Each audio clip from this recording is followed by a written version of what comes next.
안녕하세요. 주와 함께입니다.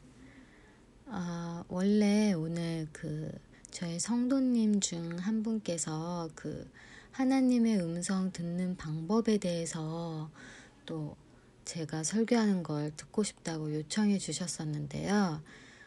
그거를 해드려야 되는데 급하게 저기 이렇게 질문글이 와가지고요. 또 그거를 원하시는 분들이 있으셔서 이 주제 먼저 하겠습니다. 죄송합니다. 제가 구원받고 나서 의도적으로 죄를 지으면 그것을 짐짓죄라고 하더라고요. 몰랐어요. 이렇게 여기 글 쓰신 분께서 짐짓죄라고 이렇게 거론을 하셔가지고 찾아보니까 그게 의도적으로 짓는 죄를 말하더라고요. 그러면은 이제 하나님께서 용서치 않으시고 버리신다라는 주제를 지금 2회에 걸쳐서 해드렸는데 그것 때문에 굉장히 이렇게 혼란 가운데 있으셨던 분들이 계시더라고요. 또 제가 여기에 이렇게 나타나지 않으신 분들 외에도 또 그런 분들이 많으실 것 같습니다. 그래서 일단 그분들의 글을 제가 읽어드릴게요. 제 유튜브 영상 하단 댓글에 달린 글인데요. 이렇게 올리셨습니다. 한 분이. 제가 그렇습니다. 제가 죄인 줄 알면서 죄를 짓습니다. 정말 어떻게 하면 좋을까요? 조언 좀 해주세요. 인생을 돌아보면 하나님을 선택한 것보다 쾌락을 선택한 경우가 훨씬 많았습니다. 정말 어떻게 하면 좋나요? 이래가지고 제가 이제 여기에 대한 답글을 쫙 달아드렸죠. 그 가운데에서 이제 저희와 교리가 다르신 분이 들어오셔서 블로그에도 올려드렸지만 설전이 있었죠. 각도 끝에 이제 마무리가 되고 그러다가 이제 저희 주안께 인터넷교회 성도분 중 한 분께서 그분께 저렇게 고민글 밑에 댓글을 달아주셨습니다. 님 혼자서 우울해하고 계실까봐 댓글 남겨요. 저도 짐짓죄를 지었습니다. 죄인 줄 알면서도 죄를 지었지요. 그런데 주께서 용서치 않으시는 자는 말씀을 들어도 깨닫지를 못하게 하셔서 돌이킬 수 없게 만드신다고 하십니다. 그러니까 저 설교를 보고 들어도 이해를 못하는 겁니다. 그런 자는 기회가 없는 것이라 생각됩니다. 주께서 미혹의 영을 보내 회개할 수 없게 하시는 거죠. 그런데 님께선 저 설교를 듣고 양심의 찔림을 느끼고 계시잖아요. 죄책감이 들고 주님이 두렵다면 아직 돌이킬 기회가 있다고 생각합니다. 저도 이 문제 때문에 걱정이 돼서 주님께 울며 기도 드리다가 주안깨님 블로그를 통해 쪽지를 보냈었는데 이것에 관해 조만간 영상 올려주신다고 하셨어요. 그리고 주님을 두려워하는 자만이 천국에 갈 수 있다며 좋은 말씀도 해주셨습니다. 너무 우울해하지 마시고 같이 기도하면서 기다려봐요. 그런 후에 마태복음 13장 15절 16절 말씀을 올려주셨습니다. 이 백성의 마음이 무디어지고 귀가 먹고 눈이 감겨있다. 이는 그들로 하여금 눈으로 보지 못하게 하고 귀로 듣지 못하게 하고 마음으로 깨닫지 못하게 하고 돌아서지 못하게 하여 내가 그들을 고쳐주지 않으려는 것이다.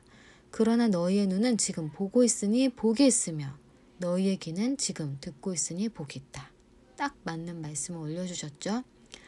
이 글을 읽고서는 처음에 질문 주신 분께서 이러한 답변을 또 남겨주셨습니다. 정말 감사해요. 요 며칠 우울함으로 많이 울면서 지냈는데 이제 제가 올린 저 영상 때문에 우울함으로 많이 울면서 지낸 겁니다. 이분이.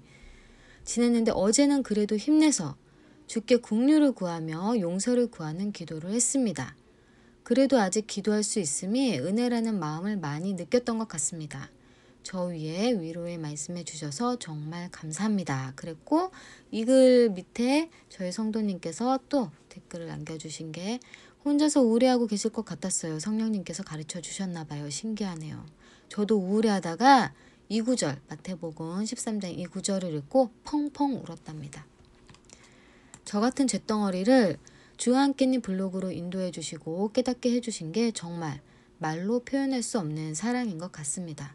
펑펑 울었던 거 절대 까먹지 말고 꼭 끝까지 승리합시다. 기도할게요. 라고 하셨어요. 그래서 제가 이 말씀을 먼저 전해드려야겠다 싶어가지고요.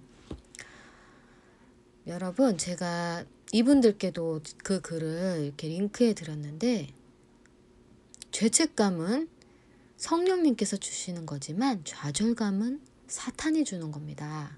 좌절감은 사탄이 주는 거예요. 회복 불가능하게 하는 좌절감은 사탄이 주는 겁니다. 그런데 제가 여러분이 아셔야 될 게 이게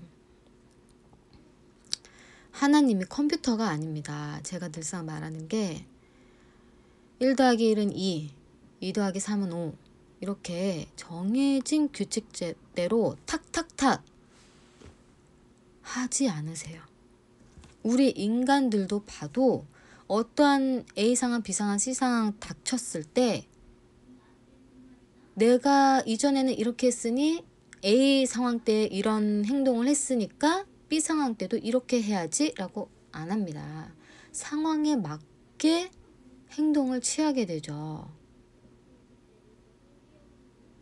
이거를 이게 무슨 말이냐면 일단 말씀을 보도록 하겠습니다. 에스겔서 에스겔 3장 보도록 하겠습니다. 에스겔이 선지자이죠.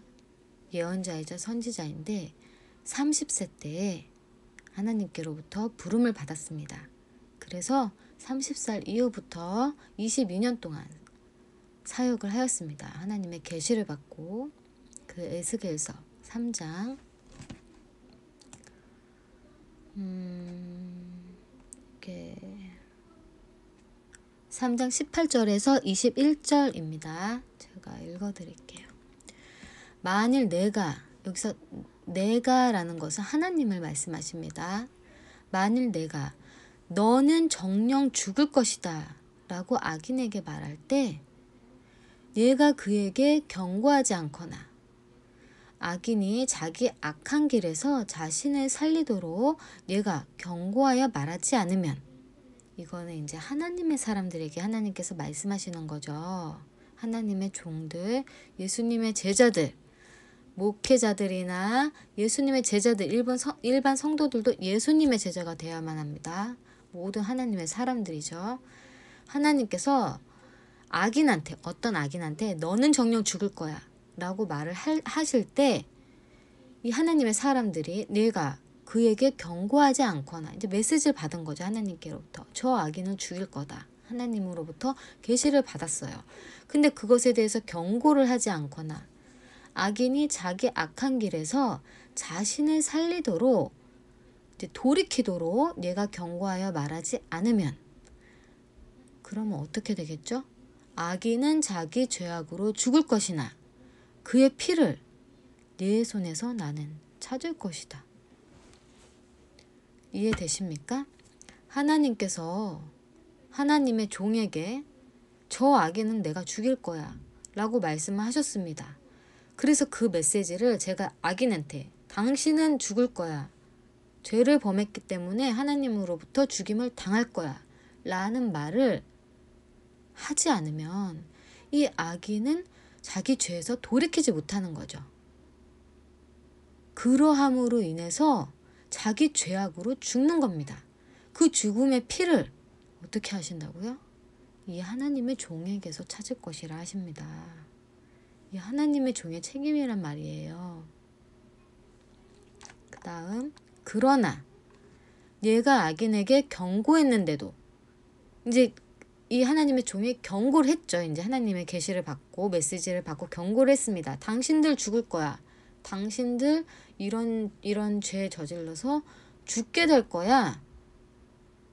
결정이 났어. 죽게 될 거야 했는데도 그가 그의 악과 그의 악한 길에서 돌아서지 않는다면 이게 뭐냐면 잠깐. 요나에게 하나님께서 니느웨로 가서 너희의 죄됨을 고하고 하나님께서 저들을 치실 것이다 라는 경고를 하라고 하셨는데 이제 요나가 하지 않았죠. 근데 그 경고를 하심의 이유는 그들이 죄에서 돌이키게 하기 위해서였죠. 회개하라고. 그와 같은 것입니다.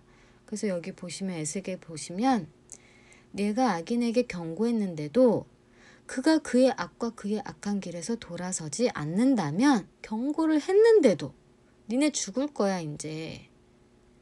하나님께서 너희 죽인대 라고 했는데도 악한 길에서 돌아서지 않는다면 그는 자기 죄악으로 죽을 것이고 회개치 않음으로 이제 죽게 된다는 말씀이시죠. 그런데 이 하나님의 종, 경고한 한 종은 너는 내 목숨을 구할 것이다. 그리고 의인이 자기 의로부터 돌아서서 불의를 행하면 의인입니다. 원래 의인으로 계속 살았어요.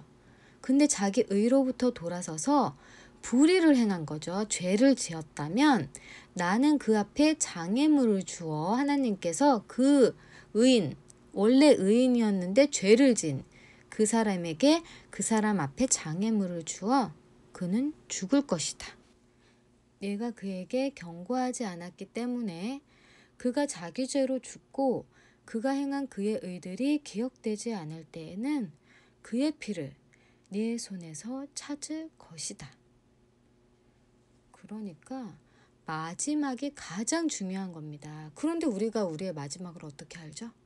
언제 어느 때 갑자기 주께서 데려가시는데 어린 나이에도 데려가고 갑자기 사고가 나서 가거나 심장마비가 오거나 우리의 끝은 우리가 모릅니다. 장담할 수 없어요. 그리고 말씀 보시면 주님 이것은 아니구나. 잠깐 덧붙여서 이렇게 말씀드리면 주님을 바르게 섬기던 자가 구원받은 자가 불의를 행하면 주께서 그 사람 앞에 장애물을 주신다 하십니다. 그리고 결국에 그는 죽을 것이라 하십니다.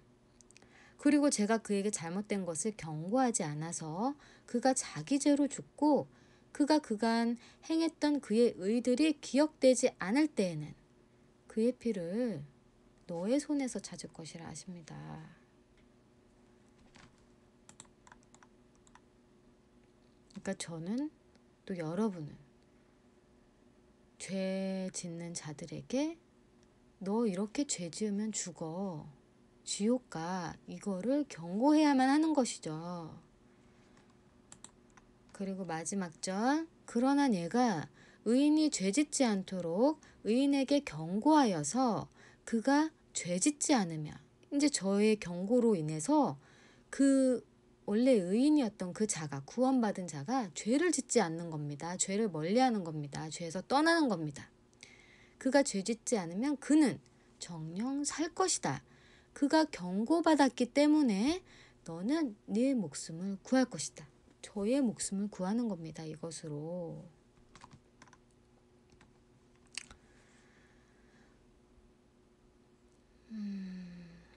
이것이 참으로 무서운 말씀 아닙니까?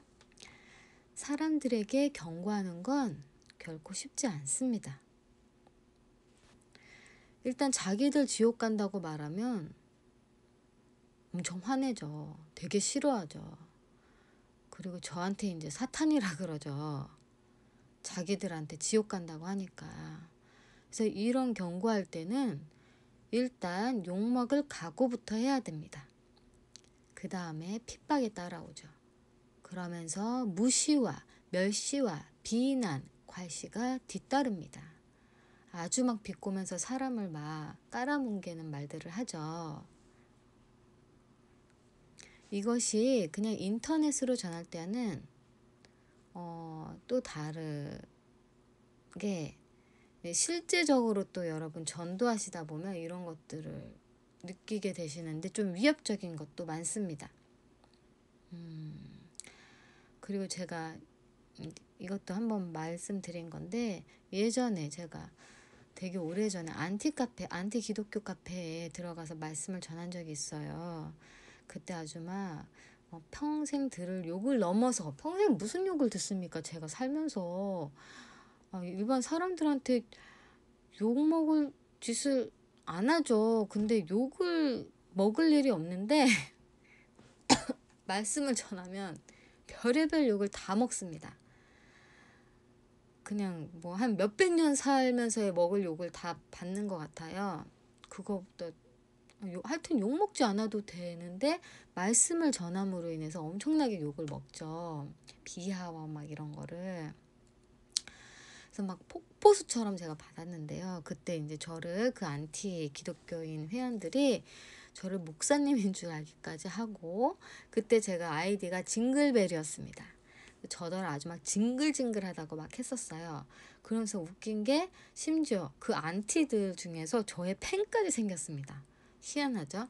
그러면서 이제 막 그런 일도 있었는데, 저는 거기서 막 외쳤죠. 주의 복음을. 뭐 그러던 말던 그러다 보니까 이제 나중에는 희한한 게, 그 욕을 들으면 진짜 그냥 하는 말이 아니라 우와, 난 천국의 상금 하나 추가, 막 이렇게 됩니다. 좀 기뻐하는 약간 사이코 같은, 뭔가 모르는 좀 희열 같은 게 느껴지고 막 그랬어요. 그때 당시. 근데 이제 그때는 애가 없었죠. 근데 지금은 이제 가정도 있고, 그때 결혼했나 그건 잘 모르겠는데요. 하여튼 지금은 애도 있고 이제 애도 좀 크고 이런 상태에서 욕을 먹으면 좀 그때 상황이 좀 다르죠. 제가 이제 부모 입장이고 엄마 입장인 상태에서 그런 욕을 먹으면 상황이 조금 다르게 느껴지죠. 그래도 그것도 저한테 복이 되는 것이고, 예수님께서 기뻐하라 너의 상급이 클 것이라 하셨으니까 그것을 감내하면서 이렇게 전해 나가는 것입니다. 그리고 여러분들께서 이렇게 많이 힘을 주시니까요, 제가 이렇게 힘내서 복음을 전할 수 있는 겁니다. 아무튼 그리고 또 이제 그 주께서 넌 죽을 것이다 라고 경고를 받을 만한 사람이라면 그 사람의 상태가 어떠한지 짐작할 수 있을 겁니다. 주께서 경고하실 정도라면 그 사람의 현재 상태가 아주 매우 온전치 못한 상태라는 거죠. 그래도 그것을 다 각오하고 감내하고 전해야 되는 거죠. 안 그러면은 내가 죽으니까. 그리고 이제 매우 중요하고 정확한 말씀이 나오지요. 의인이 구원받은 자가 불의를 행하면 그 사람에게 장애물을 두신다 하십니다. 그의 삶이 힘들게 하시는 거예요. 역경을 주시는 거예요. 모든 일들이 안 되게 하십니다. 장애물을 주시는 겁니다. 그러다 결국 그를 죽이신다 하십니다. 죽이는 거예요. 보세요. 지금 의인인데 나중에 불의를 행했는데 주의 말씀을 듣지 않고 계속 행하다가 장애물을 만나고 그래도 돌이키지 않아서 결국엔 죽이시는 겁니다. 이거 한 번 구원 영원 아니죠? 성경에는 단 한 글자도 한 번 구원 영원하다는 게 없습니다. 성경 전체 신약 구약 다 통틀어서 모든 말씀은 한 번 구원이 영원하지 않다 말씀하고 계십니다. 수도 없이 나와요. 그러니까 저의 이전 설교를 듣고 너무 무서워서 내가 짐짓죄를 지었는데 완전히 지옥이 확정된 거 아닌가 진짜. 그러신 분들 느끼셨습니까? 여기 말씀을 보고 깨달음이 있으십니까? 여기 주께서 너는 정녕 죽을 거야. 너 정말 죽을 거야. 라고 말씀하시는데 그 사람이 그 경고를 받고 돌이키면 살 거라 하십니다. 이해가 되십니까? 그런데 그 경고를 받았는데도 돌이키지 않으면 죽을 것이라 하십니다. 이 뜻이 들어가 있지요? 그런데 여기에서 이 말씀을 듣고 또 안심해서는 안 될 게, 이것이 아까 말씀드린 대로 상황이 있다고 했습니다. 그 상황, 그 사람의 현 상태의 상황. 하나님께서는 용서하고픈 자가 있으시고 용서하고 싶지 않은 자가 있으십니다. 분명히. 이 사람은 절대 용서 못해 라고 하나님께서 정하셨는데, 이 사람이 갑자기 돌변하여서 자신의 모든 죄를 다 끊어버리고 완전히 하나님께로 돌이키는 거죠. 그러면서 하나님이 용서를 해주던 말던 그냥 나는 죽기까지 순종할 거야. 이렇게 살면 하나님은 마음속 중심을 보시는 분이시죠? 그러면 하나님의 감동을 입어 용서를 해주실 수 있는 겁니다. 다윗처럼. 다윗. 되게 웃긴 게 여러분 뭔지 아세요? 가짜 목사들 간음 아주 장난 삼아서 막 하고 여성들 성폭행하고 성추행하고 이런 인간들이 다윗의 이야기를 들먹이면서 간음을 해도 죄를 용서해 주셨다 이런 말을 합니다. 아주 정신이상자들이죠. 다윗하고 자기들을 비교를 해요. 다윗이 하나님께 어떠한 사람이었는데, 다윗이 그동안 그 살면서 어떤 업적을 남겼는데, 하나님 앞에서 그가 순종으로 어떠한 삶을 사는 사람인데 그 다윗하고 자기를 같은 선상에 놓고 비교합니다. 그래서 다윗도 용서해 주는데 나 용서 안 해주겠어? 이 말합니다. 더군다나 다윗은 그 용서받기까지 얼마나 그 집안의 재앙과 온갖 가진 그 벌을 받고 또 심지어 자기 자식한테 살해당할 뻔하기까지 했습니다. 그 집안의 칼이 끊기지 않게 하신다 하셨어요. 그 다윗의 그 간음과 살인 그 죄 때문에. 그러함에도 이제 죄를 다 감수하고 받으면서 죽기까지 죄에서 다 돌이켜서 하나님 앞에 납작 엎드려서 순종으로 나아갔습니다. 다윗이. 아시죠? 막 젊은 여자 줘도 싫다 그러고. 그런데 지금 그 가짜 목사들은 그렇게 하냐고요. 죄에서 돌이키지도 않았어요, 심지어. 근데 그것을 다윗의 간음죄도 용서해 주셨다. 그게 예수님의 십자가의 피의 뭐 대속죄에 해당하는 거다. 이런 망언을 짓거립니다. 속지 마세요. 이거 분별이 있는 자들은 분별이 되는데 많은 자들이 이거를 분별치 못하고 그 목사가 거짓 목사가 짓거리는 말을 다른 사람들한테도 말합니다. 다윗도 용서해 줬는데 당신이 다윗이냐고요. 당신이 그동안 다윗처럼 살아왔냐고요. 그러니까 성경 말씀을 보면 다윗을 용서해줬다고 당신을 용서해주는 게 아닙니다. 다윗에게 돌이킬 기회를 줬다고 당신에게도 돌이킬 기회를 주지 않아요. 기회를 줄 만한 자에게 줍니다. 만약에 저의 이러한 설교를 듣고 막 뼈저리게 느껴지는 거예요. 진짜 나는 이대로 가다간 죽겠구나. 난 진짜 지옥 확정이구나 해가지고 완전히 끊는 겁니다. 죄에서.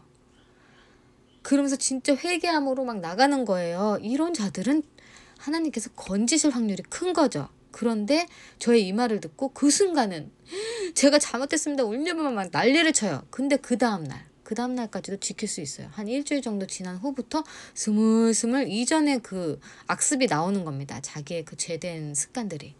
그렇게 해서 스물스물 하나 둘씩 죄를 짓는 거죠. 이 사람은 이제 가망 없습니다. 용서 못 받아요. 나중에 또 회개해도 용서 안 해주세요. 말했잖아요. 진흙탕에 뒹구는 돼지, 토한 것을 먹는 개 내쳐버린다 하셨습니다. 제가 말씀드리는 것을 잘 깨달으시길 바랍니다. 하나님은 로봇이 아니에요. 딱딱딱딱 정해놓고 법을 딱딱딱딱 정해놓고 모든 사람들한테 동일하게 적용시키지 않으세요. 왜냐? 그 사람들의 행동과 마음이 다르니까. 다른 인간들입니다. 다양한 인간들입니다. 하나님 앞에 순종하는 모양도 다르고 그 양도 다르고 다릅니다. 그런데 어떻게 같은 그 법을 적용시키겠어요? 사람마다 다르게 적용이 되는 겁니다. 그게 공의의 하나님입니다. 여러분, 다윗을 용서해 줬다고 아주 죄악된, 아주 악한 자를 똑같이 용서해 줍니다. 이거 공의라고 생각하십니까? 이거 오히려 불공정한 거죠. 그것을 아십시오. 공산주의가 뭡니까? 그런 거 상관없이 모두 똑같이 판결하는 게 공산주의입니다. 사탄의 법입니다. 그거. 순종하는 자에게 축복을 주고 불순종하는 자한테 저주를 주는 것이 하나님입니다. 그것을 분명히 아십시오. 한 대로 받는다고 하셨습니다. 너희의 행한 대로 내가 갚겠다 하셨습니다. 같이 기독교 생활해요. 같이 교회 다녀요. A는 축복을 너무 많이 받아. 근데 나는 못 받는 거예요. 하나님한테 따지겠습니까? 어떻게 따집니까? 둘의 행동이 다른데. 하나님 앞에 둘의 모습이 다른데. 겉으로 볼 때는 그냥 교회에 같이 다니죠. 같은 성도예요. 이 사람하고 나하고 교회 똑같이 다니는데 심지어 이 A라는 사람은 새벽 예배도 안 나와. 나는 미친 듯이 새벽 예배 꼬박꼬박 나가고 헌금도 많이 해. 근데 이 A라는 사람은 보니까 헌금도 많지 않은 것 같아. 뭐 내는 것도 없고 좀 그런 것 같은데 복음 막 받네? 솔직히 자기도 아는 부분이 있습니다. 이 A는 뭔가 모르게 선함이 느껴지죠. 그거 여러분들 아실 거예요. 막 뭔가 막 교회에서 일을 막 두각을 나타내고 막 그러진 않는데 뭔가 선함이 느껴지고 대화를 해보면 이게 뭔가 이 하나님 성품이라 그럴까? 이게 느껴지는 겁니다. 그런 사람들은 축복을 주십니다. 그런데 나는 엄청 열심히 막 이게 사람들 눈으로 보기에는 엄청 열심히 하는데 복을 못 받아. 이유가 있는 겁니다. 이유가 있어요. 하나님께서 보시는 눈하고 일반 사람들이 보는 눈하고 다릅니다. 그렇다고 또 여기서 아세요? 축복이 믿음의 잣대는 아닙니다. 예외가 있어요. 하나님께서는 분명히 순종하는 자에게 축복을 주신다고 하셨지만 어떤 자를 지금 크게 쓰려고 다듬는 과정에 있는 자가 있습니다. 그럼 그 사람은 다이아몬드로 연단되는 과정에 지금 그러한 길을 걷고 있기 때문에 고난 가운데 처해서 재정적으로도 힘든 가운데 처할 수 있습니다. 우리가 단정할 수 없는 부분이에요. 그래서 재물적으로도 부족하고 병도 있을 수 있고 마치 욥처럼 욥은 이제 조금 다른 케이스지만 의인인데도 이제 사탄의 그런 하나님께서 그 사람은 어떤 사람을 또 크게 사용할 목적이 있으셔서 이 사람을 정금과 같이 다듬기 위해서 훈련시키기 위해서 고난 가운데 걷는 것을 보고 저 사람 믿음 약해. 이렇게 할 수 없는 겁니다. 큰일 납니다. 그러니까 그런 걸로는 너무 이렇게 확 단정 지을 수는 없는 거지만 이제 제가 말씀드리고 싶은 건 하나님께서 각 사람의 행위로 인해서 죄를 용서함과 용서치 않음이 있다는 말입니다. 그것을 꼭 명심하십시오. 그러니까 어느 누구나 마음을 놓을 수 없는 겁니다. 그래서 중요한 말, 오직 주를 두려워하는 자만이 천국에 갈 수 있습니다.